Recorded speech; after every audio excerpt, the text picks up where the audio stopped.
Laurence, t'es prête? Allez, ready. Allez, ok. Je le dis à chaque fois, mais je suis content de te recevoir. Avec l'équipe, on se dit souvent, on voit très vite les invités où on sait que ça va matcher au premier passage dans le couloir. Vous êtes arrivés là toutes les deux. Louise, on la voit pas, elle est en coulisses, mais avec le sourire et la bonne humeur. Donc je pense que ça va être un bon épisode.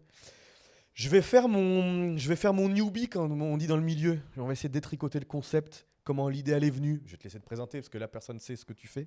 Qu'est-ce que ça apporte aujourd'hui? Alors, tu dis dans la boîte, on m'appelle Maître Yoda ou Entre autres, ou l'ancienne. l'ancienne. Donc, c'est pas sympa pour toi, mais ça veut quand même dire que C'est pas grave. tu as tout l'historique. Donc, tu Je vas me prends. raconter.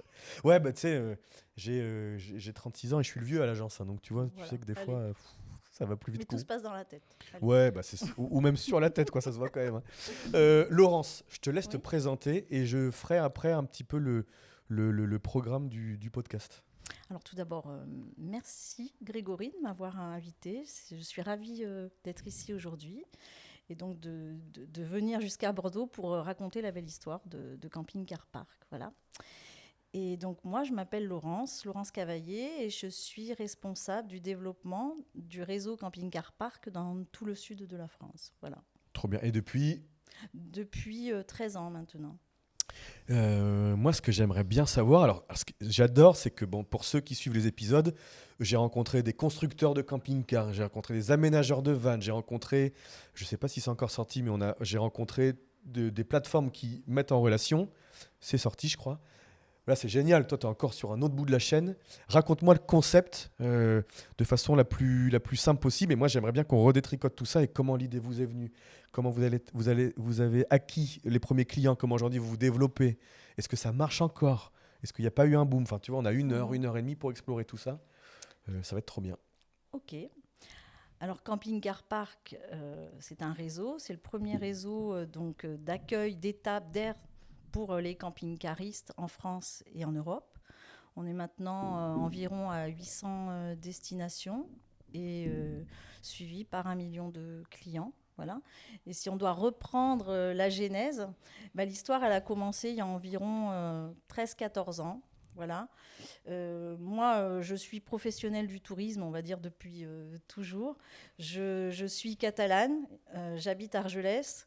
Donc, je fréquente depuis tout le temps les campings, les très beaux campings. Argelès, ancienne capitale européenne, voilà, du camping. Donc, vraiment, j'ai une formation propre à l'hôtellerie de plein air. Tu faisais quoi avant? T'étais dedans? Tout à fait, j'étais chargée.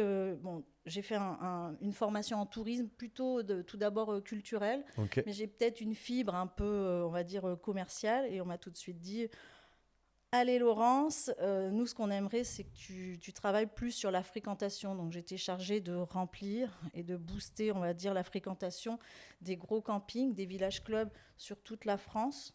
Voilà. Ok, tu bossais pour quelle marque? Et essentiellement sur les ailes de saison. Moi, j'ai travaillé pour M Vacances, entre autres. Ah oui, je l'ai vu sur ton profil en plus. Ouais. Voilà. Et donc, du coup, j'étais dans ce milieu. Et puis, un jour, j'ai rencontré monsieur Laurent Maurice et Corinne Bruel sur le salon du 7 qui Ouais, se passe à Montpellier. Donc, c'est un très gros salon qui a une très belle notoriété, justement, qui accueille tous les professionnels de l'hôtellerie de plein air. Et là, c'est une très très belle référence. C'est un petit peu la messe de cette profession. On n'y va même pas, nous, c'est idiot. Au mois d'octobre. C'est une très très grosse. Parce que là, c'est une belle plateforme. Là, oui. là, c'est vraiment la grande rencontre de l'hôtellerie de plein air. Et donc, je les rencontre. 2 personnages. Et là, ils m'expliquent leur projet un peu fou de créer un réseau pour les camping-cars. Alors, il faut savoir que Laurent Maurice est l'ancien président de Camping Qualité. Ok. Corinne, qui avait aussi un très beau camping dans le Gers et qui était aussi institutionnel, bien implanté dans son territoire. Ils étaient ensemble ou c'était deux? Ils étaient ensemble. Ok. Ils étaient ensemble. Chut, faut pas le dire. Un peu plus, ils étaient, donc on va vraiment pas en parler. Ils sont, ils sont, ok, bon. Okay. Ils sont ensemble. Et du coup, mais depuis, ils sont mariés. Voilà. Bon, voilà. Je vais arrêter là mes questions. Donc, et là, c'est vrai que je les rencontre et ils ont vraiment un projet. Et le projet, c'était un projet assez culotté de créer un réseau composé d'étapes qui serait ouvert 24/24 tous les jours de l'année pour accueillir les camping-caristes avec des prestations de services de qualité. Ce qui n'existait pas avant. Pas du tout. Ok, Pas je ne du savais. tout. Ok. En fait, c'est venu. Alors moi, c'est ce qu'il m'a toujours dit. Donc je vais un peu reprendre ce qu'il m'a dit. Je me suis toujours posé la question de savoir pourquoi le camping-cariste il était garé devant mon camping et pas chez moi. Et c'est vrai que là, tu te dis, il y a peut-être un créneau à prendre et il y a une demande. Et pourquoi alors d'ailleurs? Là, il est parti. Un jour, il s'est dit, bon, tiens, je vends mon gros camping sur Pornic. Corinne, pareil. Et là, ils partent faire une étude de marché 1 an sur les routes de France en camping-car. Et donc là, ils font vraiment un point sur qu'est-ce que les attentes, justement, des camping-caristes. Ils avaient vendu leur camping respectif pour ce projet-là, Tout à fait. en ne sachant pas ce qu'ils allaient faire vraiment? Tout à fait. Purée. Ouais. Et là, donc, ils ont fait un point sur vraiment les demandes et les attentes des camping-caristes. Et puis, eux étaient devenus aussi camping-caristes et utilisateurs. Donc, quelle est la demande? Elle est toute simple, c'est pouvoir vivre librement son voyage, mais avec quand même du confort. Donc, on va rechercher un endroit pour vidanger, c'est la base. Ça va être un endroit pour recharger en eau, en électricité. Et puis, si on peut avoir un petit plus, le Wi-Fi, c'est quand même pas mal. Et pourquoi, entre guillemets, son camping ne répondait pas à ça? Parce que, alors moi, je suis pas oui, expert alors du c'est vrai truc. que l'hôtellerie de plein air, déjà, les campings sont pas ouverts. Rares sont les campings qui sont ouverts toute C'est l'année. vrai, Et on c'est sait très bien qu'un camping-cariste, il va voyager toute l'année. Après, on va dans un camping, souvent, on va séjourner, on va s'installer. 1 semaine, 15 jours, on vient en famille. On va ensuite rayonner, faire des petits séjours en étoile à partir de la destination et du camping. Là, on a une toute autre clientèle. C'est une clientèle de nomades, finalement, ils vont faire des sauts de puce. Et puis, ils ne restent pas en place. Ça va être des courts séjours de 2 jours. Donc, un camping, en plein mois de juillet, tu ne viens pas pour 2 jours. Et j'imagine que la manutention du côté du propriétaire de camping est trop forte pour peu de rentrée d'argent. Peu de rentrée, et Ouais. puis surtout sur un si court séjour. Mm. Et après, il y a d'autres attentes. C'est-à-dire qu'un camping-cariste, lui, d'avoir le club enfant, la piscine... Bon, c'est pas du tout adapté. Ce qu'il veut, c'est avoir une liberté, vivre son aventure, mais derrière, avoir un minimum de confort, tout simplement. Et puis oui, j'imagine que pour un propriétaire de camping, le mètre carré, le foncier au mètre carré, mieux vaut mettre un mobil-home que 2 camping-cars. Ah, tout à fait. Mm. Bah oui, ça va être le plus du gros camping. C'est plus tu vas avoir de mobil-home, bien sûr, plus tu vas avoir de la location, plus tu vas étendre, bien sûr, ta saison. Et le but du jeu, en gros, ça va être d'ouvrir d'avril au mois de septembre, voire pousser au mois d'octobre, pour pouvoir remplir ces grosses structures. Ouais. Ce sont des belles structures. Ouais, ouais. Et puis de plus en plus grande en plus. Hein. Exactement. Donc c'est vrai que là, il y avait un décalage où le camping-cariste ne veut pas forcément mettre 50 € la nuit pour aller dans un camping où il n'a pas forcément besoin du mini-club. Oui, non, mais c'est clair. C'est ça. Donc là, ils partent 1 an sur la route. Donc les deux ont vendu leur camping respectif. C'est ça. Ils partent pour une nouvelle aventure. C'est vraiment un projet à 2. Et souvent ils disent on a fait notre enfant hein, finalement. Et c'est vrai que les personnages m'ont plu. Corinne avec ce côté institutionnel. Une très très bonne connaissance justement de la profession du tourisme, et puis Laurent qui c'est un vainqueur quoi. Rien ne peut le toucher, et quand tu y pars, il a décidé qu'il ira là. Et c'est vrai que ça m'a plu. Et puis ce projet, moi je suis on va dire j'aime les nouveautés, j'aime les challenges. Je trouvais que c'était assez culotté. J'aime voyager, j'aimais le côté itinérance. Hein. Moi, je suis un vrai sac à dos. Oui, parce que tu le savais. Du coup, je me suis dit, je veux m'inscrire dans un projet qui marque aussi un territoire. Ça me plaisait. Me dire, tiens, ça va être une belle satisfaction parce que si ça fonctionne, j'aurais été là, j'aurais pris l'opportunité. Et c'est ça, je ne vais pas aller trop vite dans le récit, mais parce que ce que je comprends, c'est que même en tout cas dans la com B2B que vous en faites, on aide aussi les territoires un peu émergés. C'est tout à fait ça. Donc J'allais dire, c'est pas que du business, quoi. C'est pas ouvrir un camping, le remplir. Il y a un truc où on va venir Non, aider pas le du tout. territoire. Et dès le début, il y avait vraiment un projet et une philosophie. Ok. Et c'est ce qui m'a plu. C'est-à-dire vraiment de se dire, on va reconnecter cette clientèle émergente à des territoires et faire en sorte que ces belles destinations soient accessibles. Mm. Et ça, je trouvais que c'est satisfaisant d'un point de vue, on va dire, professionnel. Et puis, ce que je trouvais bien aussi, c'est un excellent moyen de dynamiser des petites communes qui n'ont pas forcément qui sont pas stars, quoi. Exactement. Voilà. Mais je t'emmènerai là-dessus après. Donc là, tu les rencontres au 7. Eux, Oui. on te pitch le projet, mais non pas le projet. Oui, Si, c'était bien avancé déjà. Donc C'était bien avancé et le but, c'est qu'ils recherchaient déjà à l'époque une personne qui serait capable de mailler de trouver des destinations et de mailler le territoire sur le sud de la France. Ouais. Donc si je comprends bien, tu me dis, j'essaie de le résumer, c'est en gros, eux, ils se disent maintenant, il faut qu'on trouve des terrains suffisamment grands, mais pas trop pour mettre des camping-cars, qu'ils voulaient acheter. Non, pas du tout, puisque là, du coup, c'était pas non plus, on va dire, le cœur de métier de camping-car park, enfin du réseau. C'était pas d'acheter, c'était plutôt d'accompagner au début. D'accompagner des professionnels. Au début, je pense qu'ils étaient plus partis sur les campings et les professionnels du tourisme, qui, eux, avaient le terrain, finalement. Et de se dire, on va les aider, justement, à compléter leur activité en développant ces aires de camping-car qui seront aussi ouvertes toute l'année. Ah, c'est marrant, le pivot qu'ils ont fait, parce qu'aujourd'hui, de ce que je comprends, c'est juste des terrains dédiés à ça. Oui. C'est pas du tout juxtaposé à un camping. Si. Alors et ça, on peut en parler parce que justement, c'est aussi très satisfaisant de rebooster certains petits campings municipaux qui sont en perte de vitesse et justement qui vont revivre grâce à Camping Car Park.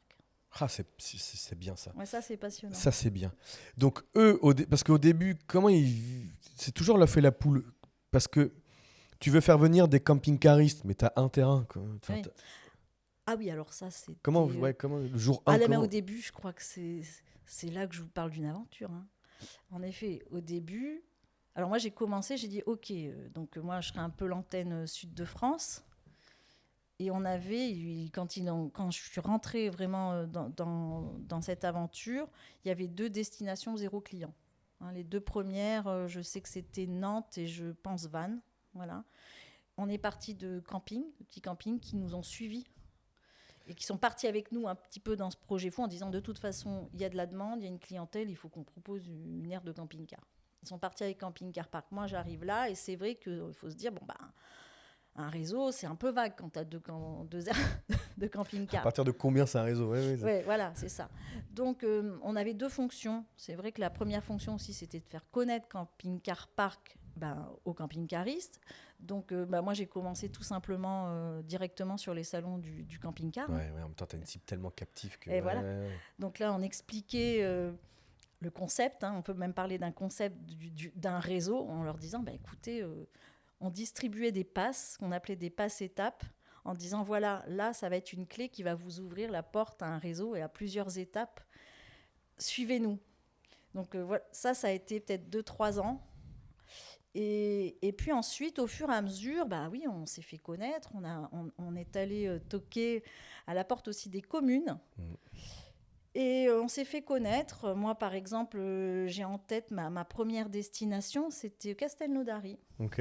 Voilà, au bord du canal du Midi. Comment vous avez senti que finalement, c'était pas tant les propriétaires de camping qui allaient vous donner le réseau, mais les communes ? Comment Je pense que Laurent, il était pionnier, il était avant-gardiste. C'est ce qui m'a plu aussi. Et peut-être qu'au début, il n'a pas été forcément suivi par la profession. Vous voyez, en se disant, camping-cariste, il avait une image un petit peu désuète, peut-être un touriste qui ne consomme pas forcément, qui reste que 2 jours. Quand tu es issu vraiment de la profession de l'hôtellerie de plein air, le camping-cariste, voilà. Ouais. Donc, malheureusement, ça n'a pas suivi tout de suite. Il n'y a pas eu cette prise de conscience. Et puis, on était en 2011, donc oui, il y avait un phénomène camping-car, Mais ce n'était pas l'essor qu'on a pu voir ensuite après le Covid. Comme quoi, des fois, d'avoir le nez creux Exactement. un peu avant. Ouais. Et du coup, on s'est vite tourné sur les communes parce qu'on avait aussi, Corinne et Laurent avaient ce côté proche des territoires institutionnels et il fallait trouver les terrains. Donc, qui a le terrain? Ouais, Le ok. foncier. Tout de suite, ils se sont dit, ok. Les communes. Et les communes avaient aussi un besoin. Il y avait une problématique. Moi, si je pense à Castelnaudary, on a des camping-cars partout, au bord du canal du Midi. Il y a quand même une nécessité de leur proposer un endroit pour vidanger, parce on fait attention à l'environnement. Et puis, il faut gérer cette clientèle-là qui débarque sur nos communes. Et donc, il faut structurer. Et là, donc, Castelnaudary, c'était vraiment, ils nous ont appelés dans ce cadre-là. Et du coup, on va à la rencontre de la commune, on visite un terrain, le terrain était là, et on est parti sur de l'aménagement. Et là, ils sont rentrés dans le réseau, et à partir de là, nous, on se positionne vraiment comme des gestionnaires. C'est-à-dire on part d'une mission d'aménagement, mais derrière, le but du jeu, notre cœur de métier, c'est tout de même la gestion. Ok. Voilà. Donc, toi, commune, tu leur proposes le concept, ils te montrent quelques terrains dispo. C'est ça. Et ensuite, donc, le terrain reste chez eux. Ils sont propriétaires du terrain et ils sont propriétaires de l'air. Okay. C'est leur air. Moi, je suis gestionnaire. En fait, je vais être leur outil, leur bras armé, justement, pour gérer leur air, pour éviter de mettre du personnel qui va gérer les arrivées, les départs, les paiements. Nous, on va prendre le relais pour la commune, c'est-à-dire qu'on va facturer le client, on va collecter la taxe de séjour, parce que si on reprend il y a 13 ans, un camping-car, il passait la nuit, il n'y avait aucune taxe de séjour. Je ne savais pas qu'il y avait une taxe de séjour pour les camping-cars aussi. Depuis, je ne suis pas bonne en date. Tu me l'avais dit. Depuis quelques années. Voilà, depuis quelques années, un camping-cariste se doit de payer la taxe de séjour. Il passe une nuit. Au même titre qu'un petit couple qui va dans un camping municipal ou un gros camping, tu pars en famille, tu payes ta taxe de séjour. Et c'est là aussi qu'il y avait un besoin pour les communes d'amener un juste équilibre. C'est-à-dire, on ne peut pas faire payer la taxe de séjour aux professionnels du tourisme, au camping, quoi. Et à côté de ça, nous, on fait du stationnement gratuit, non équipé, sans taxe de séjour. Et puis à l'époque sauvage en plus, avant que ça arrive. Donc le but du jeu, c'est vraiment, je facture le client, on collecte la taxe de séjour qu'on va redistribuer aux offices du tourisme. On va faire un accompagnement client grâce au pôle client ouvert tous les jours de l'année, de 7h à minuit. Et au-delà de ça, on a toute la partie communication avec l'application. Et là, c'est ce qui a fait vraiment le plus. C'est-à-dire qu'on va considérer le camping-cariste comme un touriste. Alors, c'est une grosse nouveauté. C'est-à-dire que le client, maintenant, il a l'appli avec les dispos en temps réel et il peut réserver. Donc, je me balade. Je veux aller à Castelnaudary. Tiens, il me reste 2 places. Il nous reste 1 heure de route, bam, je réserve. Et je suis sûre que ce soir, je vais passer ma nuit dans un endroit tranquille et avec du service. Et ça, c'est ce qui a fait vraiment, en fait, le succès de Camping Car Park. Alors attends, j'ai envie de t'emmener sur plein de sujets. Je vais essayer de contrôler. Parce que donc, dans l'image que j'en ai, c'est que le camping-car Rist était sauvage. On l'a fait. Et aujourd'hui, c'est le vaniste qui est un peu sauvage. Oui, aussi. Mais on va avoir plusieurs types de vanistes. Ça, c'est encore un autre sujet. Mais c'est vrai qu'on va avoir soit des communes qui veulent structurer l'accueil pour éviter finalement que y en a un petit peu partout et qu'on ait à ramasser un petit peu aussi tout ce qu'ils laissent, voilà, tout simplement. Et puis, on va avoir en effet des destinations nature très fréquentées par les vanistes où on se dit, tiens, on part en week-end à la montagne. Néanmoins, on a quand même un moment besoin d'eau, besoin d'électricité. Le Wi-Fi, c'est quand même sympa. Et du coup, oui, c'est pareil, ça va être une clientèle qui fréquente nos étapes. Parce que tu vois, dans le cliché que j'en ai, ça m'intéresse justement si c'est pas vrai que tu me le démontres, c'est que pour moi, Bah, d'ailleurs, les constructeurs m'en parlaient un peu. Le camping-cariste est un peu plus âgé. C'est celui qui achète le camping-car, même si ça change. On me disait une Mhm. fois qu'ils ont accompli la vie. Oui, dans la plupart des cas, c'est ça. On va avoir beaucoup de retraités, de seniors, parce qu'un camping-car, il faut quand même avoir du temps Et, pour en profiter. C'est un oui, coût, puis du coup, il faut exact. du Ouais, temps. ouais, ouais, ouais. Et puis, il faut du temps aussi pour voyager. Donc, on va avoir aussi cette nouveauté. On en voit de plus en plus sur nos aires. Hein. Beaucoup de retraités qui se disent, tiens, on vend notre maison, on achète un camping-car et on va vivre notre aventure parce qu'on a travaillé. Et maintenant, on va profiter. Et on va partir 2, 3, 4 ans en trip. T'en as beaucoup de ça? Ah, j'en ai beaucoup. Et qui vont peut-être acheter un petit appart Hmm. à côté, l'histoire de se dire, tiens, à Noël, on repart, on va voir la famille, on s'occupe des enfants, des petits-enfants. Donc, on va avoir ce phénomène-là qui est de plus en plus important.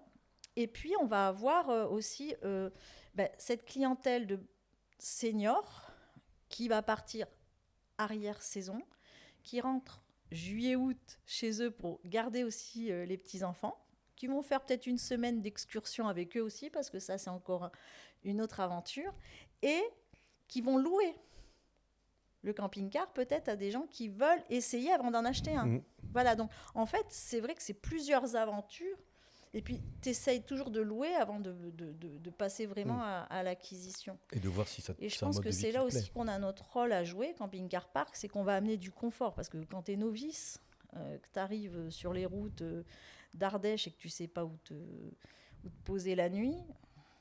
Oui, parce que tu as ça. Hein. Tu as un peu pareil. Alors, c'est marrant. Depuis que je fais le podcast, j'ai des copains qui me parlent de ça. Moi, mais tu te dis, donc j'ai envie de le faire, mais c'est vrai que tu te dis, mais je sais même pas où m'arrêter le soir en C'est ça. camping-car, quoi. Ouais. Au début, tu te lances en te disant, ça va être simple. À part que maintenant, les territoires absorbent ce nouveau, on va dire, mode de voyage. Et du coup, les communes sont obligées de structurer. Obligées.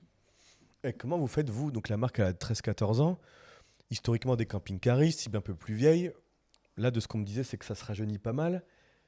Euh, Même les vanisses. Comment vous arrivez à faire muter la marque pour qu'elle arrive à s'adresser à des publics plus jeunes? Ou est-ce que c'est un enjeu que vous Alors, avez? on a aussi on a développé le concept camping de mon village. Et là, le but du jeu, c'est ce que je disais, on va peut-être plus aller sur des destinations en arrière-pays ou qui sont peut-être des communes qui sont endormies, qui ont un camping municipal, qui vivote, où on met un peu du personnel, mais vite on s'aperçoit que c'est très compliqué, puis que c'est pas leur métier. Hein, ils nous le disent très facilement. Nous, on sait pas faire. On sait pas faire. Et là, ils font appel à nous justement en se disant, là, peut-être qu'on a notre carte à jouer. C'est un moyen, justement, maintenant, d'accueillir soit les camping-caristes ou les vanistes. Parce que le vaniste, à un moment, il va aller escalader, il va aller faire son trail, il va aller faire sa balade. Mais il est bien content d'avoir une douche au bout de 2 jours. Quoi. Ouais. Et là, tu as le petit camping, qui n'est pas non plus la grosse structure avec les animations, les parcs aquatiques. Là, ça va être le petit camping, un peu nature, avec du service minimum de base, type sanitaire, une douche, une toilette. Je paye un minimum, mais derrière, j'ai du service et c'est sympa. Et là, on va aussi accueillir ce type de clientèle, donc van, et on va avoir aussi ces petites familles qui vont louer un camping-car. Je suis quadra, je pars avec mes enfants et on vit l'aventure, quoi. C'est un petit peu ça. Et là, on va accompagner justement une autre clientèle. Donc c'est marrant, c'est que ton produit, j'essaye de me faire la genèse du truc, hein, ton produit, en fait presque, tu n'as pas besoin de moderniser ta communication, puisque tu es sur une cible tellement communautaire que de toute façon, à un moment, elle te trouvera dans son process de recherche pour dormir quelque part. L'appli, elle a été téléchargée maintenant par 1 900 000 exactement de Ouais, donc en fait, tu as camping-caristes, vanistes. une traction naturelle, quoi. L'attraction, elle est naturelle maintenant parce Mm. qu'on a développé le réseau et c'est ce qui fait la force. On est à plus de 800 destinations en France et en Europe. 800 en 13 ans. Oui, Donc vous en ouvrez 80 par an, quoi. à peu près. Purée, quand Mais tu on dis est ça comme ça. parti, au début, c'était pas 80. Hein. Ouais, donc en Au plus. début, quand on en avait 10, on était content. 10 par an. Au tout début, peut-être, allez, je vais dire 12. Au tout T'imagines Mais oui. le... En fait, on a commencé. faire connaître la marque, le réseau, le concept. Alors, ça a été vraiment un effet boule de neige. Tu commences Castelnaudary, puis après, ça fonctionne. Donc, ça fonctionne. Donc, la petite commune d'à côté s'est dit, ah, mais attends, c'est complet à Castelnaudary. Ben, nous, on peut en faire une à côté. Donc, on a ouvert à Villa Savary. Puis, ça se sait, les maires, ils se parlent entre eux. Ils disent, bah, là, ça fonctionne. Moi, j'ai trouvé ce plan. Vas-y, appelle-la. Donc, du coup, je me suis retrouvée. Ensuite, ça fait un effet boule de neige. Même sur un périmètre, on va dire, autour des villes qui sont parties avec nous. Et puis, on a aussi on a des communes qui sont venues vers nous parce qu'ils ont vu aussi l'émergence et puis cette mode du camping-car et qui se disent, bah, finalement, nous, on aimerait bien aussi attirer cette clientèle pour faire vivre nos commerces. Après, c'est vrai que ma deuxième étape, ça a été Langogne. Là, on était sur le lac de Nossac. Là, le but du jeu aussi, c'était plutôt que d'avoir du camping-car partout, sauvage, autour du lac, c'était pareil, jeu structure. Hyper intéressant. Hein. Attends, pendant que tu me parlais, je me disais, mais allez, même si les 3 premières années, tu en faisais 10. Ouais, alors on est ça... passé vraiment 10, peut-être 20. Ça, ce qui a été plus dur, c'est les 5 premières années. Il fallait vraiment se dire, on ne se décourage pas. Bon, après, voilà, moi j'ai suivi, je suivais parce qu'ils y croyaient. C'était un couple qui y croyait, qui voulait aller au bout. On y va, on a mis nos économies là-dedans, c'est notre projet, on y croit. Et moi, j'y croyais. Je me suis dit, là, vraiment, on y va, on fonce, on lâche rien, on y va. Et après, il y a eu le Covid, le phénomène Covid, faut dire ce qui est. Où là, pareil, si je dois rebondir sur ta question avant, on a une clientèle qui était dans toutes ces familles qui étaient dans les villes, qui ont eu besoin de nature et d'aventure et qui sont parties en camping-car. Ça a fait du bien aussi à notre business, tout simplement. Non, mais c'est sûr. Là, je ne sais pas ce que tu en penses, mais dans les autres interviews que je faisais, on me disait que ça avait un peu redescendu. Mais c'est normal, on ne pouvait pas faire ça. Pas tout le temps. Alors nous, on a cette chance que, comme chaque année, on ouvre 80 destinations, voire 100 destinations en plus, on a un réseau, qui augmente et du coup, chaque année, on est à environ 30% de fréquentation et de développement en plus, oui. Ça veut dire que vous en ouvrez une centaine, c'est-à-dire que tous les 3 jours, vous ouvrez une nouvelle ère ? J'ose même pas le dire, mais c'est peut-être ça. Bah ouais, c'est hallucinant en fait. Oui, alors maintenant, avant on était, voilà, on est parti au tout début, voilà, sur 2 personnes en développement. Maintenant, on est, je crois, 8. On a été obligé de développer, de structurer les secteurs, puisqu'en effet, il y a une forte demande. Alors après, il y a la demande, mais il faut qu'en face, il y ait le terrain et le foncier. Ça, c'est encore autre chose. Dire, oui. Ça, c'est autre chose. C'est un autre pari. C'est ce qui fait un peu, quand même, la difficulté de ce métier. Parce que c'est ça, c'était le sujet du départ. C'est donc là, au départ, vous étiez 2, là, vous êtes 8. Vous allez voir les mairies. Ils vous laissent le terrain. Qui fait les travaux ?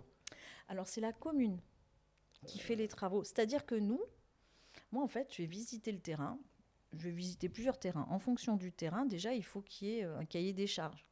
Il faut déjà qu'il ne soit pas en zone à risque, qu'il y ait les réseaux d'eau, d'électricité, l'assainissement. Donc déjà, il faut cocher quelques cases.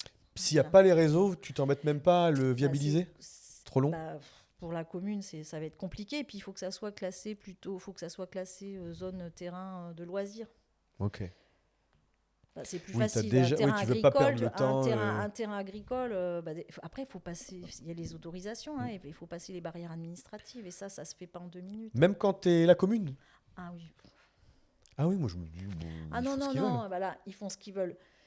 Pas tout le temps, parce que tu vas avoir des élus, puis tu vas avoir aussi toute une pléiade d'habitants, et puis aussi de personnes, des fonctionnaires d'État qui sont là pour appliquer la règle. Donc, j'ai cru que tu allais dire pour embêter le monde. Je n'oserais pas le dire ici. C'est dit. Voilà, c'est pas toujours simple pour faire avancer un projet. Enfin, ça serait si c'était simple. Parce que sinon, on aurait bien plus d'étapes. Bien plus. La problématique, elle est d'abord, j'ai le terrain.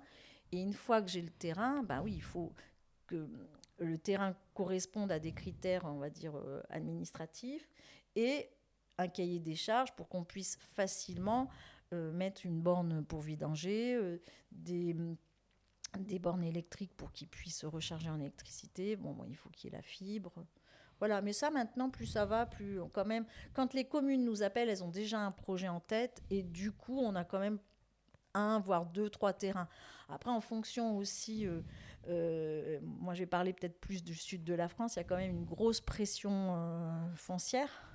Donc voilà, il faut trouver le bon terrain, le terrain qui va bien. Après, il faut qu'il y ait aussi une surface intéressante. C'est quoi la surface pour vous qui est Bah, intéressante? moi, je dis que 2000 mètres carrés, déjà, on fait allez, 2000 mètres? Ah bon? oui, c'est pas si grand. 2000 mètres carrés, on fait une vingtaine de places, avec des beaux emplacements. 2 hectares ou 2000 mètres? 2000 mètres carrés. Mais oui, oui, 2000 mètres carrés, il faut compter à peu près par emplacement, allez, 50 mètres carrés. Et ensuite, il faut rajouter toute la partie voie de circulation qui puisse manœuvrer, la zone de vidange, etc. Donc moi, je compte à peu près 100 mètres carrés C'est par pas énorme en camping-car. fait. Ça veut dire que Non, t'as des... non. Mais c'est vrai que trouver un terrain plus ou moins viabilisé avec les réseaux, Ouais, c'est que tu y mets déjà et une surtout toute la difficulté. Ouais. partie administrative, Mm. elle est là surtout. Et alors moi, le contexte sud de France, ça va être ça en fait, c'est de trouver le terrain. Parce que bien sûr, plus tu vas sur la Côte d'Azur, Oui, là, les 2000 mètres plus... carrés sur la Côte d'Azur, tu y mets pas des camping-cars. Quand tu te dis on va faire un truc très haut, très bon. Oui, oui. c'est là que c'est plus compliqué. Voilà. Mais d'où l'idée de vous développer sur des petites communes où j'imagine que... Alors bien, c'est sûr qu'il va y avoir une différence entre un front de mer et puis un arrière-pays. Mais après, ça va dépendre parce que j'ai des collègues qui sont sur les Landes ou peut-être la Bretagne ou là quand même ou l'Auvergne-Rhône-Alpes où là on a quand même du terrain. Et puis surtout, j'imagine qu'il y a la loi qui est passée là sur la non-artificialisation des sols. Tout à fait. Et du coup, c'est bien pour vous. Ah bah c'est très bien pour nous. Parce que vous Exactement. n'artificialisez pas. Le but, c'est d'être le plus naturel possible. Néanmoins, il faut quand même que le camping-cariste puisse stationner correctement et puis qu'il reparte sans qu'il soit Sans s'embourber, sans quoi. s'embourber. Mais du coup, Donc, ça vous va être un rentrez... terre-pierre Ouais, voilà. qui filtre l'eau sans problème. Et le but, c'est d'être le plus naturel possible. Et puis c'est plus sympa aussi parce qu'un camping-cariste, qu'est-ce qu'il recherche? T'as pas C'est envie la d'être- nature. Ouais, c'est clair. Après, on va aussi avoir plusieurs cibles. Là, on a des aires qui sont complètement city, des aires nature. Là, on vient de sortir une newsletter avec nos destinations un peu confidentielles. Et c'est sympa parce que finalement, on va s'adresser à toute une clientèle complètement différente. Hyper. Je regardais là, 1 million de clients, tu disais, enfin, Oui. 800 camping-cars, 24 millions générés, un truc comme ça, le chiffre. Tu Alors, dis finalement, sur des petites, pour des petites communes, c'est pas négligeable quand même. Hein. pour des petites communes, c'est... Là, moi, j'en ai une en tête. Voilà, par exemple, sur le Val, ça, c'est en Provence verte, du côté de Brignoles. Alors, tu te dis, dans le Var, tu as des grosses destinations, pas loin, Saint-Tropez, enfin... Ouais. Et puis finalement, c'est Brignoles, enfin, le Val, exactement, une petite commune qui est venue vers moi en me disant, bah, moi, j'ai plein de petits musées, j'ai quand même des traditions, j'ai des saveurs, on a l'huile d'olive, on a du bon vin. Et bah, j'aimerais bien les récupérer, moi, ces camping-caristes, parce que sur la côte, c'est quand même assez bouché. Moi, j'aimerais bien les récupérer. Je n'ai pas de problème. Il m'a trouvé un super joli petit terrain, bien placé, à 500 mètres du cœur de ville, des commerces. On est parti. Là, j'ai une anecdote. Ce maire, il me dit, bon, je vais partir avec vous. Il y a peut-être 5 ans de ça. Il me dit, ok, je vous suis, mais on va pas. Nous, on n'est pas une star. Hein, ils vont jamais venir. C'est vrai, tu le dis souvent, ça. Ben, ils disent tout ça. Et au final, on part sur 10 places. J'ai dit, vous allez voir, 10 places, ça va être vite rempli. On aménage. Aïe, ouverture de l'air, inauguration. Je crois que 2 mois après, au mois d'avril, il m'appelle. Il me dit, Laurence, je ferme. Je dis, comment on ferme? Ah non, je dis, là, c'est parti, là. On a lancé la saison, on y va. Ah non, je ferme parce que finalement, j'agrandis. Je te l'avais dit. On part sur 20. J'en fais 10 de plus. On va jusqu'au bout. Il me dit parce que tous les jours, c'est complet. Et il me dit, c'est la première fois que j'ai les commerçants qui sont venus en mairie pour me remercier. Non. Et ça, c'est ce qui fait vraiment l'essence même de mon travail, en fait. Je me dis, là, voilà, j'ai marqué un territoire. J'ai pu, en effet, créer un vrai produit touristique qui va attirer une clientèle qui est différente, qui a une demande bien spécifique. qui vont consommer. Ouais, chez le coiffeur, le petit restaurant, qui vont juste à la cave à côté, qui récupèrent le petit vin, enfin le bon vin local. Et au-delà de ça, ça va générer des entrées à l'Office du tourisme, mais sur les musées et sur les festivités et les événements. Et d'une destination qui n'est pas forcément très connue, eh bien, puisqu'il y a une prestation de service de qualité, là, on va attirer une clientèle bien ciblée. J'adore ce que tu dis. On a beaucoup de petites communes qui viennent nous voir en disant on veut faire de la com. Mais vous allez mettre de l'argent à fond perdu dans des en plus, agences de com. Donc mais en fait, vous n'avez pas le produit. Donc vous allez faire venir les gens, mais il n'y a rien. Tu n'as même pas d'hébergement parfois. Ah ouais, Alors que toi, c'est à l'inverse. Tu dis c'est je ça. crée l'offre d'hébergement. C'est tout à fait ça. Et tu dis forcément, ils sont là. Ils vont bien faire un truc. Ils vont C'est pas. tout à fait ça. Et encore plus alors je le vois dans le sud, parce que finalement, un camping-cariste, il va voyager l'été, mais en arrière-saison. Mais oui. Et c'est c'est ce qui va faire l'intérêt aussi dans le sud de France, c'est d'élargir les ailes de saison et créer un tourisme 4 saisons. Et on s'aperçoit que sur le sud, c'est vraiment criant. C'est-à-dire que on va avoir une migration après les fêtes de Noël, où là, on sent que ces voyageurs cherchent un petit peu la douceur du sud de France, mais il faut quand même l'électricité pour passer une soirée sympa au chaud et manger la raclette, vous voyez. Et être tranquille. Et donc du coup, on va descendre sur des la étapes. raclette. Ouais, bah, je peux vous dire que c'est le repas préféré du 31 décembre des camping-caristes, hein, je peux te le dire. Oui. Et du coup, comme tu crées l'offre, ben, ils vont aller au Val, alors qu'ils n'y seraient jamais allés parce qu'ils ne connaissent pas. Mais là, comme il y a la destination, qu'il y a des très bons avis, que tout se passe bien, et en plus, c'est welcome, bienvenue, et ben tout de suite, ils se disent, bah voilà, ils ont fait un effort, le territoire a fait un effort, on va y aller. Et en plus, tu sais, parfois, on se met des projections de dingue, mais en se disant, bon, bah, 10 places, 20 places, qu'est-ce que ça fait? Mais tu te remets dans une petite commune où tu as un petit Vival, un petit Troquet, etc. Les 20 personnes tous les jours, ça fait tourner un business, en fait. C'est 50 € de consommer sur place et par étape. C'est quand même intéressant. Quand tu es un Aussi commerçant. bien l'hiver que l'été. Et en plus. Et sur une clientèle qui tourne. Ouais. Oui, donc c'est. Parce qu'elle reste une semaine, elle ne consomme pas consomme, 50 € tous les jours. exactement. Non, c'est hyper malin. C'est hyper malin. Qui tourne et qui consomme. Et ça, et du coup, nous, là-dessus, alors quand tu parlais d'une évolution, la marque, elle a toujours évolué. On ne reste pas sur nos acquis. Le but du jeu, c'est toujours d'aller plus loin. Et ça, c'est vraiment la devise aussi de Laurent et Corinne. Et on a très vite intégré sur l'application les bons plans.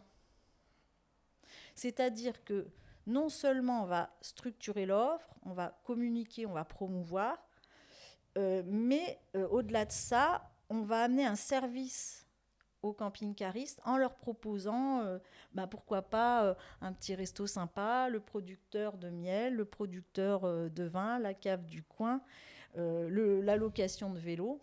Et puis ça peut être même des partenariats qu'on a avec châteaux et grands sites, justement pour faire la promotion. Et le but du jeu, alors ça, la visibilité, elle est gratuite. Ah, j'allais te poser la question. Elle est gratuite. Parce que tu pourrais gagner un argent fou là-dessus. Ça ne sera pas le but. Nous, c'est vraiment de rendre un service. Dans un premier temps, c'est vrai que nous, on est focus sur l'ouverture d'étapes parce que c'est un job qui prend beaucoup d'énergie. Quand tu as passé les barrières administratives, je reviens sur ce thème, c'est ce qui épuise. Hein. C'est épuisant.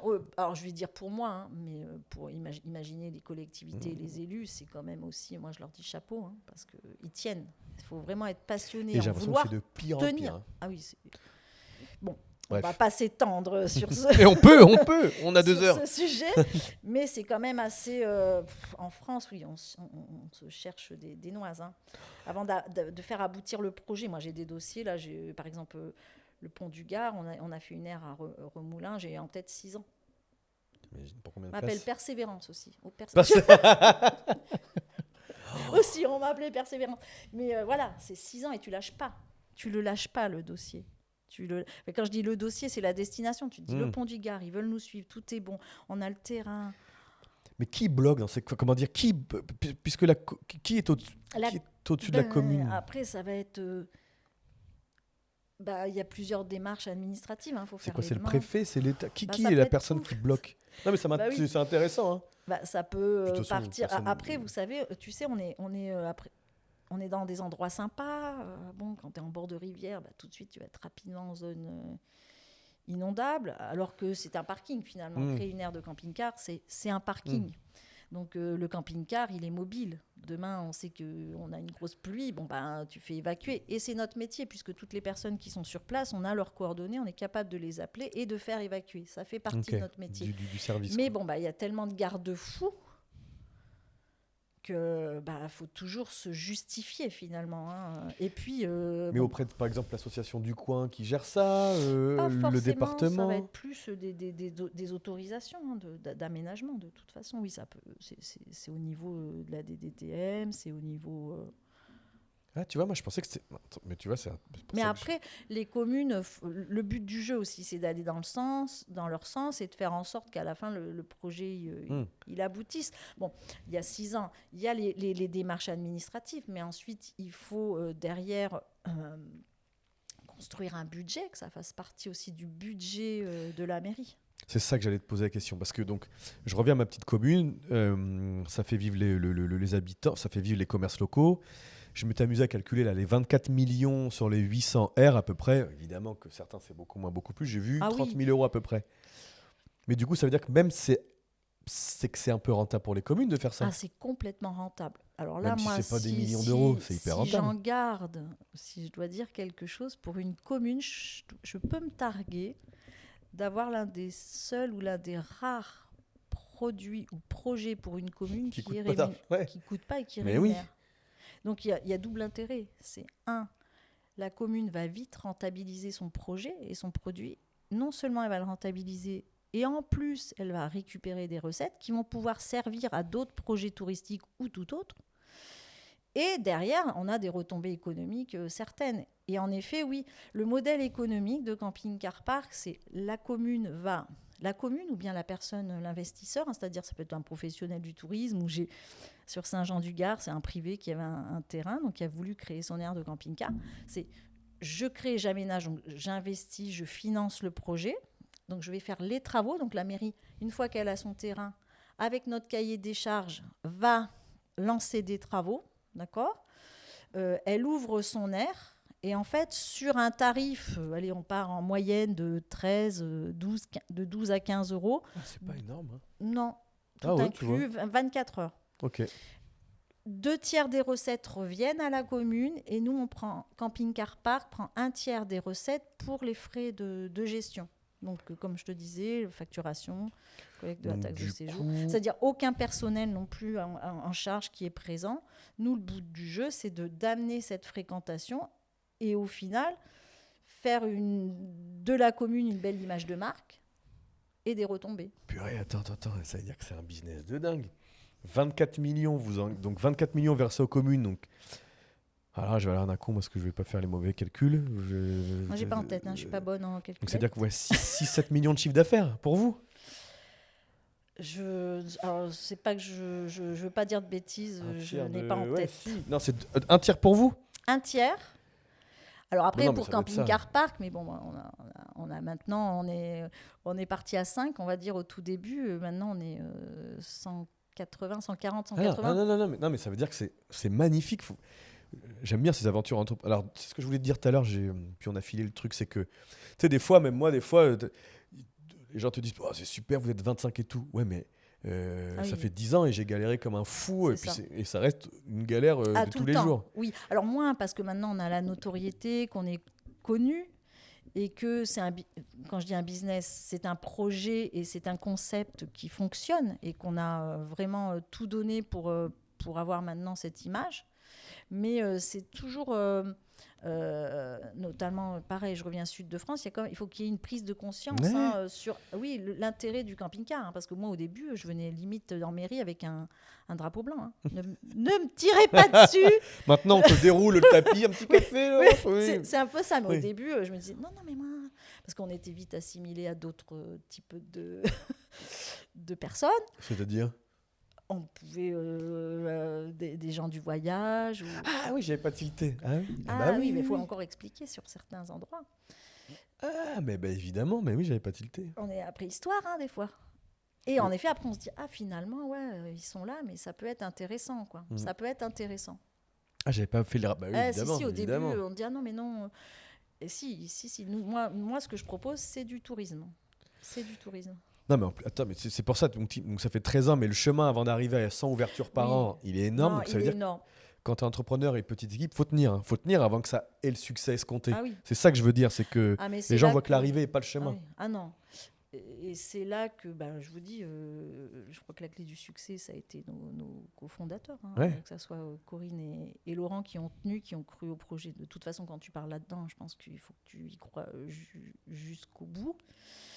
Tu franchis des étapes à chaque fois, parce qu'au début, on est parti sur du matériel. Au fur et à mesure, on est venu carrément fabricant dans les hangars. Tout est fabriqué en France pour éviter d'avoir à dépendre de qui que ce soit et d'aucun fournisseur en Chine ou quoi que ce soit. Tout est fait à Pornic. Donc, il fallait passer ces étapes-là. Attends, trop malin. Attends. Ça veut dire, pour bien comprendre, oui. Ça veut dire que c'est la mairie qui fait les travaux, mais avec le matériel que vous faites ? Exactement. Nous, on vend du matériel, oui. Tous les équipements sont Camping Car Park, estampillés Camping Car Park, fabriqués à Pornic, donc un produit français. Le but du jeu, parce qu'en fait, il y a eu quand même un travail énorme sur le développement, plus informatique et l'intelligence qu'il y a dans ce matériel, parce que quand même avoir les dispos en temps réel pour un camping-cariste, c'est quand même... Ah oui, effectivement. Avant, il arrivait, c'était on va trouver de la place ou pas. Et là, je me dis, souvent, c'est ce que je dis aux communes. Quand vous partez à l'hôtel, qu'est-ce que vous faites ? Vous appelez avant, quand même, avant de trouver une chambre. Tu ne pointes pas à l'hôtel en disant, tiens, vous avez de la place. Là, c'est la même chose, finalement. Et là, le camping-cariste, il se déplace, il sait exactement si le soir, il aura un endroit pour dormir. Et si ce n'est pas à droite, il ira à gauche. Purée. Non, mais c'est un business. Alors, évidemment que en plus c'est noble, mais c'est un business en or. C'est-à-dire que les terrains, vous ne vous embêtez pas à les acheter. Non, c'est pas le but. Et puis, c'est la galère des travaux, c'est de leur côté. Alors, on les aide. C'est-à-dire qu'une fois qu'on a fait la visite du terrain, moi, mon travail, ça va être de leur proposer un plan d'aménagement, c'est-à-dire que tu fais toi, tu as des équipes ? On a une équipe, un bureau d'études, donc je fais une spéciale dédicace à tous mes dessinateurs. À qui tu dois embêter parce que tu dois leur faire 20 fois le truc parce que c'est pas les bonnes. C'est pas mon style. Il y a Persévérance et il y a un autre nom, mais là ils le disent pas, ils le gardent pour. Bonjour Manu. Voilà. Et puis, donc on va proposer un plan. Ensuite, une fois qu'on a fait le plan, on propose un cahier des charges pour qu'ensuite les communes puissent faire estimer les travaux auprès des entreprises locales.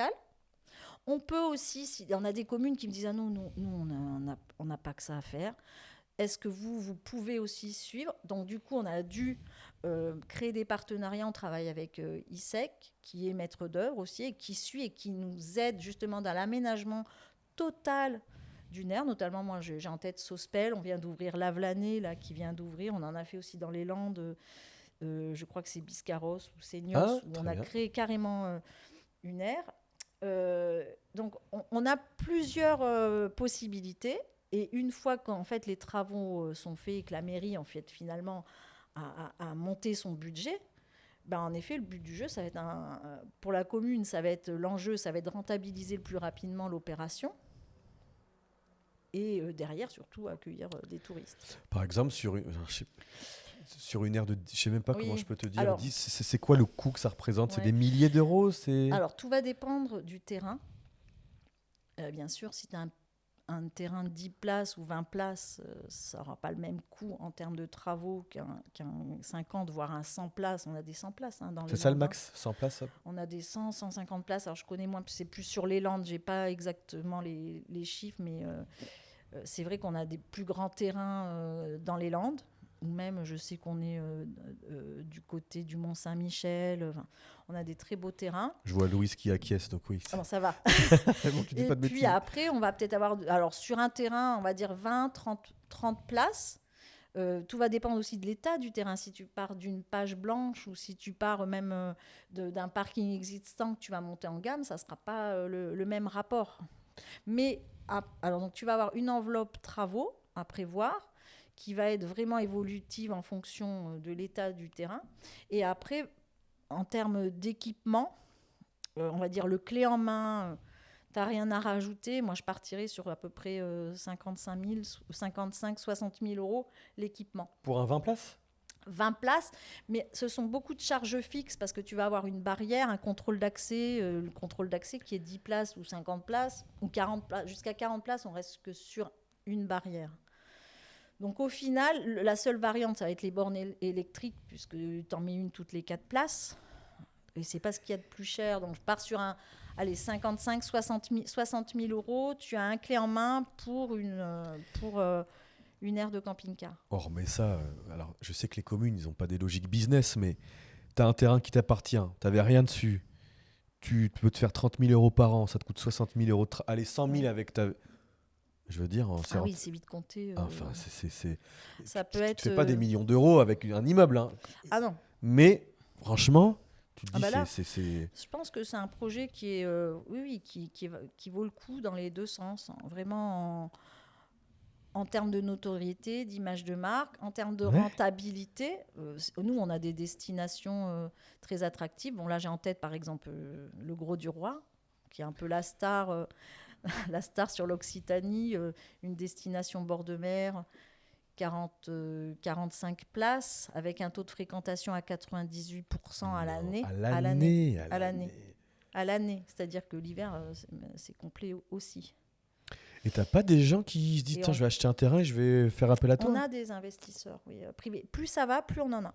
Ben oui, parce que même rentabilité, c'est pas déconnant du tout. C'est un bel investissement parce qu'en effet, je trouve que c'est un beau complément d'activité, effet. Et je pense que c'est bien moins galère qu'une location ou un Airbnb, puisque tu n'as pas à gérer les arrivées, les départs. Donc j'ai l'agence Les Compteurs, on a monté une marque de gîte. Oui. On en a 2 pour l'instant.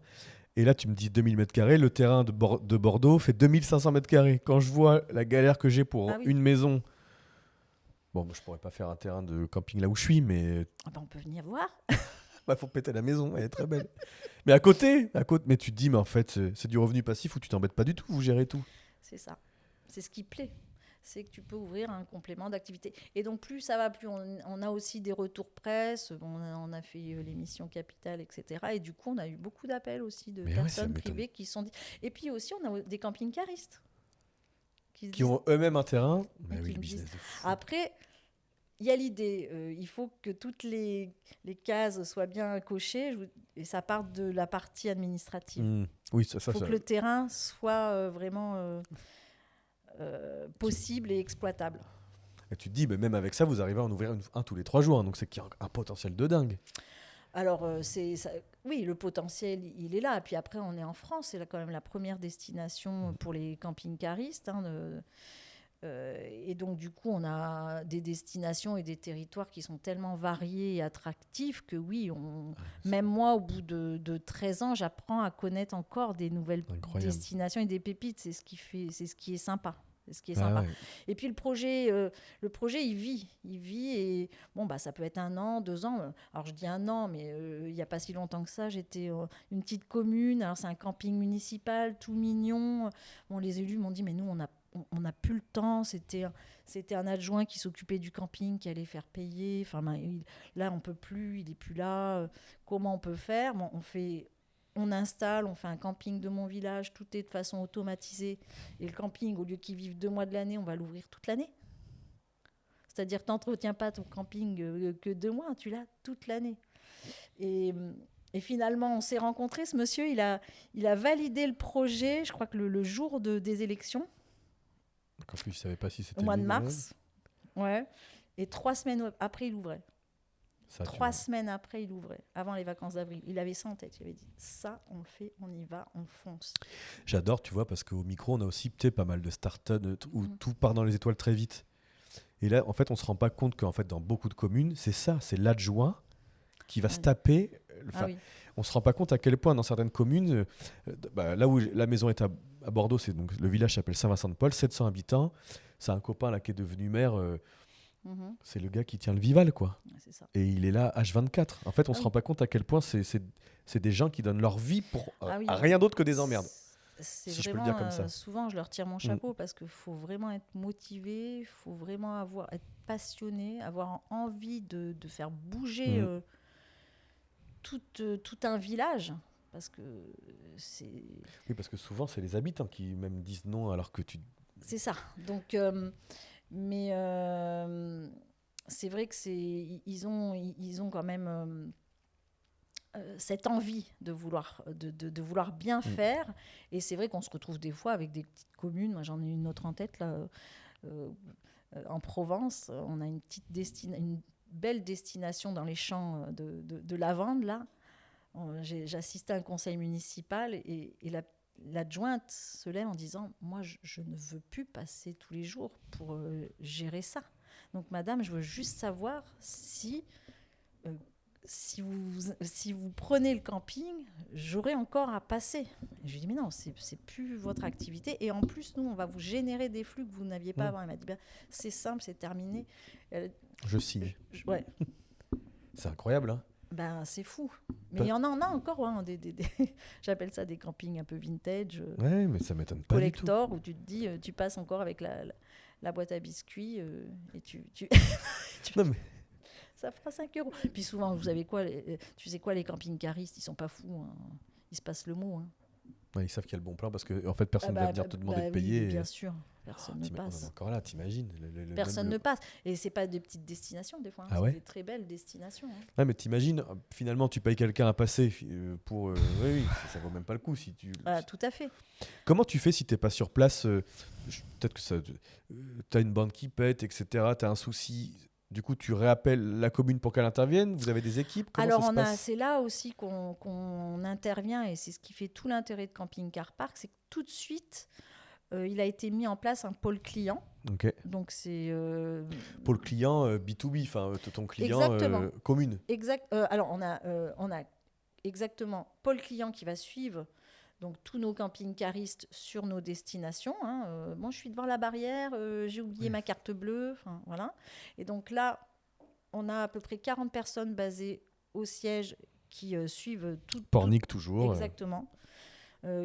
Alors, c'est des professionnels hein, qui parlent plusieurs langues. Voilà, le recrutement, c'est le but du jeu, c'est avoir un maximum de langues au pôle client.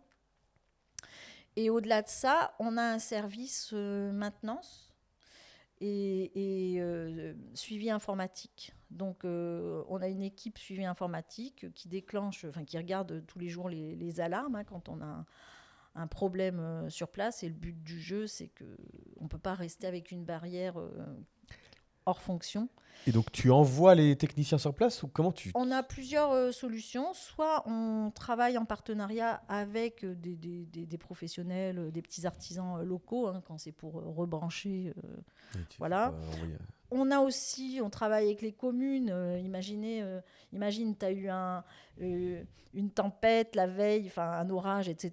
Tu n'as plus d'électricité. Bon, il suffit juste de relancer hein, le disjoncteur.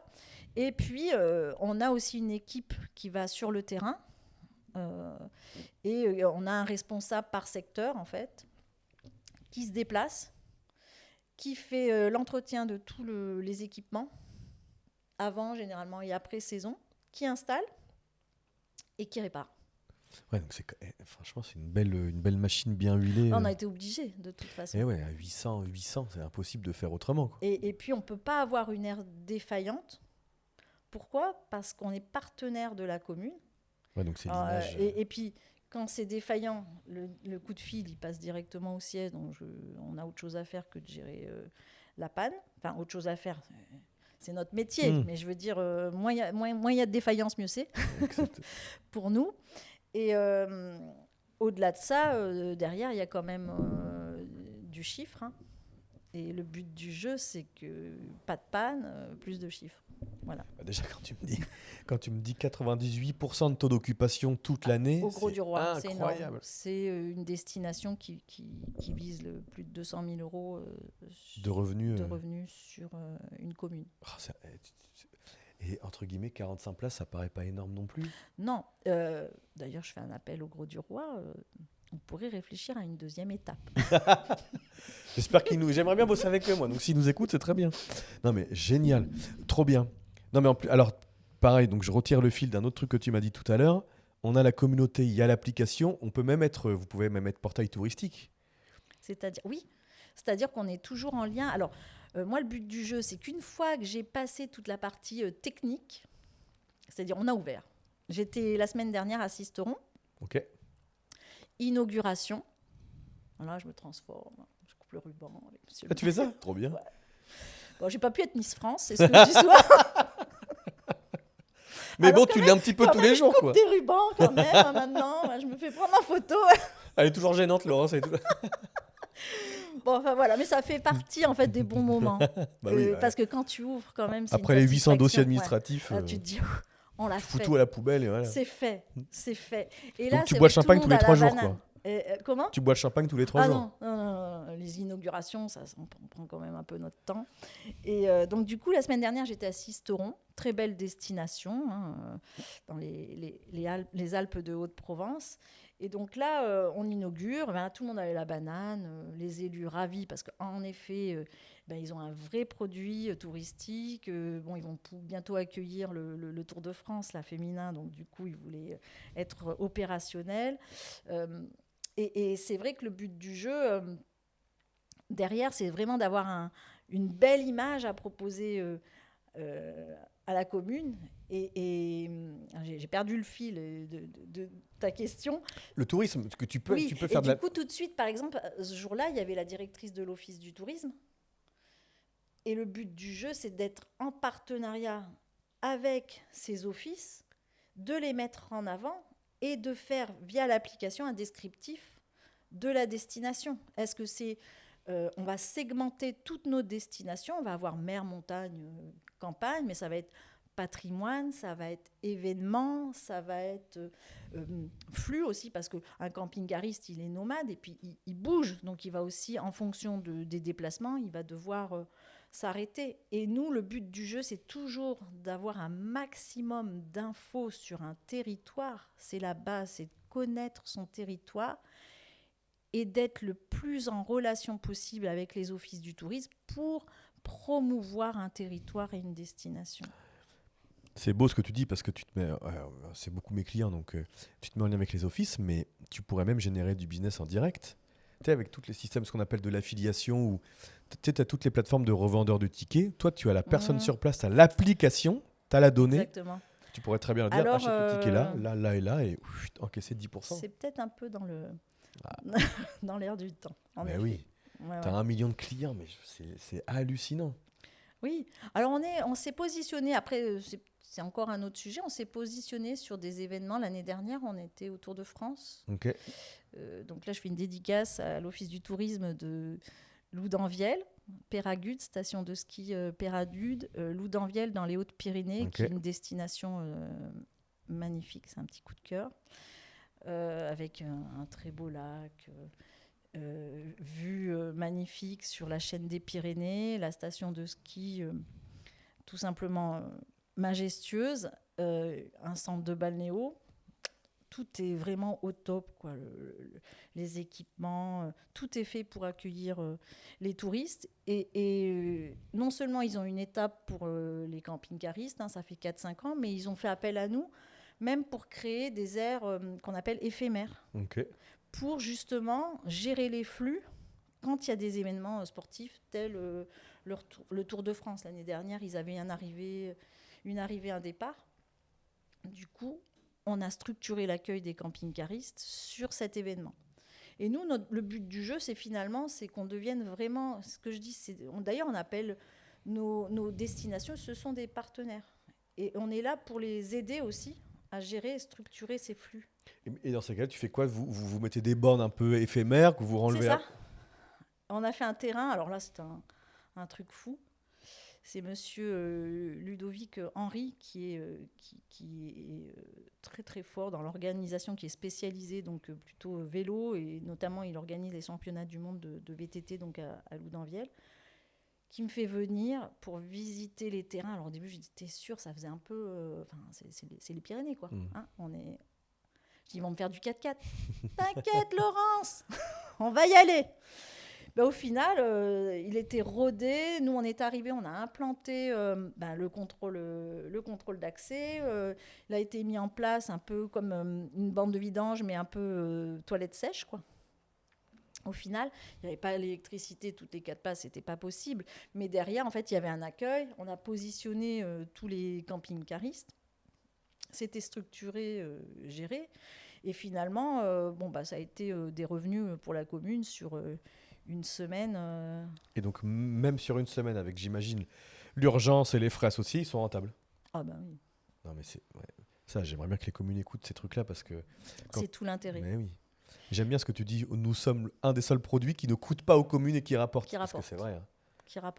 Qui rapporte, et puis du coup, qui peut aider les communes à sortir des projets aussi bien touristiques, mais ça peut être aussi en se disant, tiens, on doit retaper les classes de l'école. De l'école du village, voilà, ça va me permettre, le tourisme va me permettre d'amener des recettes que je vais pouvoir investir dans d'autres projets. C'est clair. C'est quoi, vous, là, les pistes d'évolution? C'est-à-dire que là, on en parlait tout à l'heure, vite fait en off, tu me disais l'Europe de plus en plus. Sur les 800, il y en a beaucoup en Europe ou c'est très France? Alors, j'ai pas le chiffre exact, mais je vais dire que nous, oui, on est... je vais dire, il doit y avoir moins de 100 destinations à l'étranger, je pense. Ouais, donc vous avez un boulevard. C'est le but. C'est le but. C'est vrai que vraiment, les départs, ça a été d'asseoir l'image de marque de camping-car park en France, hein, de bien se faire connaître, de bien roder le produit. Ça, c'était important. Et là, maintenant, oui, le but, ça va être d'amener, développer le concept sur l'Europe. Donc, on est parti tout d'abord sur l'Allemagne et la Belgique. Pourquoi l'Allemagne? Parce que c'est le plus gros fabricant de camping-car d'Europe. Et du coup, il faut qu'ils connaissent camping-car park pour ensuite ils viennent chez nous. De toute façon, on est un bassin émetteur en France. Et quand ils arrivent, il faut qu'ils connaissent déjà la marque camping-car park. Donc, on est installé aussi en Belgique. Et donc, on a ouvert notre première étape en Autriche, aux Pays-Bas. Nous sommes installés maintenant, on doit avoir une quinzaine d'Air 15-20 R en Espagne et au Portugal. Donc, ouais, le potentiel est gigantesque. Et la méthode est la même, c'est-à-dire que un commercial, entre guillemets, la petite voiture, voir les communes, est-ce que ça marche pareil ailleurs qu'en France? C'est ce qui fait que justement c'est toujours progressif et qu'on prend toujours un peu un temps avant de s'étendre. Hein. Et c'est un petit peu comme nous au début. Hein. Tu apprends de ton expérience et une fois que le concept est rodé, tu peux aller plus vite. Mais c'est vrai que la politique, la stratégie et l'administration n'est pas la même. On n'a pas la même réglementation partout. C'est plus simple ailleurs? Pas forcément. C'est différent. C'est différent. Donc ça veut dire qu'en France, on n'est pas plus pointilleux. C'est différent. Voilà. C'est vrai que... Alors moi, je sais que je suis à la frontière espagnole. Hein. C'est vrai même catalane, t'es les deux. Oui, voilà. Mais on va avoir beaucoup de points, mais on va dire aussi qu'il faut que ça rentre dans les mentalités. Il faut que est-ce que nous, on a beaucoup de communes qui sont parties sur ce projet en se disant, voilà, là, on a un besoin, on y va, on fonce, on part avec eux. C'est vrai que peut-être sur l'Espagne, on ira plus sur du privé. Parce que les communes gèrent moins sont ça. pas censées investir, vous voyez. Tu vois, pardon. Non, mais... Et ça, alors en Belgique, j'ai mon collègue Pascal hein, donc, qui lui maille le territoire dans le nord de la France, qui part donc sur le développement Belgique, où là, oui, on voit que ça s'enchaîne bien. On vient d'inaugurer, j'ai plus le nom exact de la destination, mais je pense qu'en effet, on a un beau développement externe à suivre, ouais, exactement. Ça, c'est génial. Et en termes de développement interne, tu disais, on va peut-être se mettre à faire du tourisme, mais à... La billetterie, pourquoi pas, du produit. Faut savoir qu'on est aussi... on a un service communication et service partenaire qui est très dynamique. Le but du jeu, on est toujours Le but du jeu, c'est de faire connaître ces destinations. Donc, une fois qu'elles sont dans le réseau, on envoie une newsletter par semaine, Ok. donc à notre million de clients. Et au-delà de ça, on va créer des circuits. Parce qu'il y a une demande quand même. Mais Hein. oui, mais On oui. veut de la liberté, mais si quand même on avait un petit camping-car tour organisé, on se prend moins la tête. Et c'est vrai qu'on va créer du circuit. Et ça, c'est intéressant aussi parce que les grosses destinations vont ruisseler sur les petites Mhm. destinations. C'est-à-dire que je vais aller au Pont du Gard. Et puis la prochaine étape, ça va être les Cévennes. J'y serais peut-être pas forcément allée, mais là, camping-car park, il y a une étape. Je vais prendre le temps, on va y aller, on va découvrir. Non, mais surtout qu'avec l'IA, avant de faire les circuits, c'était complexe, imaginer les temps de route. Mais maintenant, C'est vrai que, alors là, c'est mes collègues qui sont plus, qui travaillent sur ce type de produit. Oui, on utilise en effet l'IA. Maintenant, c'est vrai qu'on aime aussi partir sur une bonne connaissance du territoire. On a les offices du tourisme aussi, qu'on fait participer, c'est la ce nouveauté que j'allais te demander, ouais, récemment. Ouais. On les fait participer, moi je trouve que c'est super intéressant, on les fait participer à nos news sous forme de petits témoignages. Ou alors on va leur... Là j'ai en tête, on a fait une news spéciale Occitanie, où j'ai fait intervenir donc la directrice de l'Office du tourisme Pyrénées-Méditerranée qui va mettre en avant, par exemple, le dernier événement, Marimount, sa nouvelle piste cyclable, sa nouvelle appli rando, et qui va promouvoir un petit peu sa destination auprès des camping-caristes. Et au-delà de ça, nous, on va mettre en avant le circuit qui a été créé, et puis des idées, saveurs, patrimoine, visites, endroits insolites qu'on va mettre en avant sur cette news. Et le but du jeu, ça va être... Alors là, c'est extraordinaire parce que finalement, il va y avoir des thèmes qui sont... on n'arrête pas, on n'arrête jamais. Ça peut être un thème pour les randonneurs, nos meilleures destinations vélo. Alors ça peut être aussi bien du cyclotourisme, mais on a des férus de col. Hein. Vous allez dans les Hautes-Pyrénées, vous allez au Mont Ventoux. Donc on va proposer. Et ça, c'est inspirant pour nous, mais c'est aussi super pour les camping-caristes. et tu le proposes, enfin vous le proposez, par exemple, cette idée-là, tu la proposes au million ou tu le proposes à celui qui, dans 3 jours, arrive dans le camping? Parce que ça, c'est... Alors, on l'a sur notre site internet, les circuits qu'on propose. Donc là, ils peuvent aussi en libre accès directement. On le propose sur notre newsletter à thème en fonction donc des destinations du site et de la segmentation.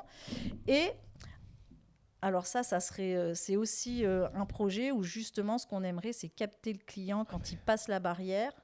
Parce que tu le sais, en plus, Exactement, et informatiquement. leur proposer, tout à fait, et leur proposer aussitôt soit le circuit et ou le ticket, enfin on va dire la billetterie, la visite, etc. Et c'est un axe de développement et de réflexion. Ouais. Faut qu'on en parle. Ouais, mais surtout que là, avec l'IA, tu l'automatises entièrement. Il n'y a même plus besoin de le faire à la main. Ça m'intéresse. C'est hein. incroyable, incroyable. Alors là, je sais que nous, on a un service vraiment chargé d'eux. Moi, je m'y intéresse un petit peu moins parce que je suis plus peut-être sur le terrain, mais en effet, j'imagine qu'il y a un boulevard immense. Qui aurait été compliqué à faire il y a encore quelques mois, années, parce qu'il fallait le faire à la main, en partie, et puis que tu aurais eu des routines techniques, mais là, avec l'IA, tu peux l'ultra personnaliser. Eh ben, écoute, moi, je prends tous les conseils. Incroyable. Alors, ça fait peut-être 2-3 podcasts que j'ai pas donné l'anecdote, donc je vais la redonner. On a des sites, donc j'ai l'agence Les Compteurs, les gîtes, et à côté de ça, on fait des sites internet. On essaie justement de mettre un peu d'IA dedans, de tester des choses pour voir après si on peut l'industrialiser. Donc un de nos sites s'appelle The Love Room. Donc, oui, je l'ai vu. Voilà, donc on est passé sur RTL avec cette bêtise-là. J'ai vu, j'ai regardé. Donc tu as Laurent Ruquier qui me dit Grégory, propriétaire de Love Room. Alors ma mère est hallucinée alors que c'est pas vrai factuellement, mais c'est très rigolo. Donc bref, donc on a toute la France entière. On se rend compte que commercialement, les gens font pas plus de 2 heures pour aller chercher la Love Room autour, pas plus de 2 heures de chez eux. Donc on a toute une partie où on collecte la data de prospects en disant tu n'as pas encore réservé, mais donne-nous ton email et on va t'envoyer les meilleurs guides à Love Room.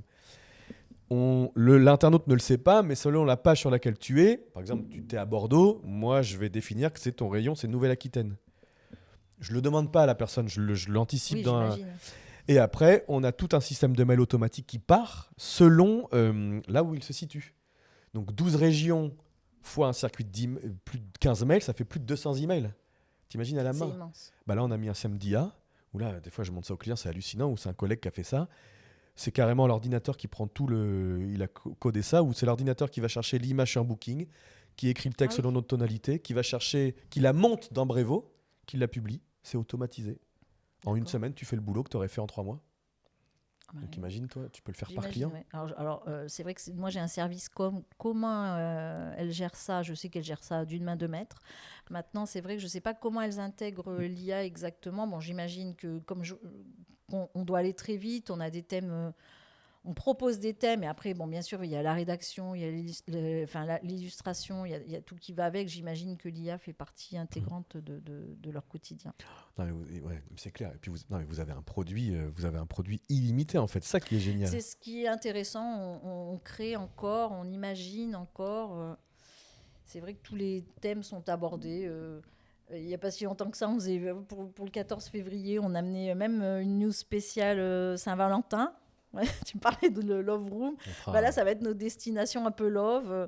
Et on mettait en avant une petite destination dans l'est de la France avec Madame la maire qui parlait de sa commune Saint-Amour. Donc, et de son festival de cinéma romantique. Ah, excellent. Et c'est ça, c'est de trouver des pépites, des anecdotes, et surtout, toujours moi, vraiment, cet intérêt de mettre en avant toutes les spécificités que peut proposer un territoire, c'est extraordinaire. Mais c'est génial, hein, vous avez presque maintenant le rôle d'un office de tourisme français, quoi, presque, maintenant que C'est un peu ça. tu es dans la granularité des territoires. C'est un Et peu nous, ça. on le voit sur des petites communes qui parfois n'ont pas d'office de tourisme en plus. Ouais, Enfin, c'est j'imagine. intercommunal. Presque, vous avez plus de connaissances que niveau touristique.